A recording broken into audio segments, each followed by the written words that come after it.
আমি যখন ছোট ছিলাম স্কুলে যেতাম, অতটাও ছোট না, ক্লাস 8-9-এ পড়ি। তখন আমাদের স্কুলে একজন ম্যাম ছিলেন, প্রীতি ম্যাম।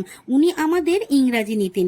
আমরা ওনাকে খুব পছন্দ করতাম। যেমন ওনাকে দেখতে সুন্দর ছিল, তেমনি ওনার কথা। এত সুন্দর করে উনি পড়া বোঝাতেন যে কখন ক্লাস শেষ হবার সময় আসতো আমরা বুঝতেই পারতাম না। আমাদের সঙ্গে একদম বন্ধুর মতো মিশতো। মাঝে মাঝে সেই ম্যামের কথা খুব মনে পড়ে, আর আমার স্কুল জীবনটাকে খুব মিস করি।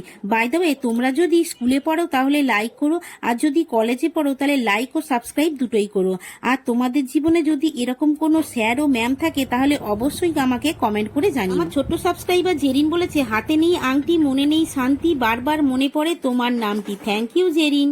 আর অঙ্কিতা বলেছে, তোমার ভিডিওগুলো দেখার জন্য ওয়েট করে থাকি। Thank you Ankita. আজকে প্রশ্ন হলো, ছোটা ভীম কার্টুনে ছোটা ভীম কি বেশি খেতে পছন্দ করে? আগের ভিডিওর উইনার হলো অঙ্কিতা, সুলতা, জয়শ্রী, জেরিন, সুমাইয়া, হুমায়রা।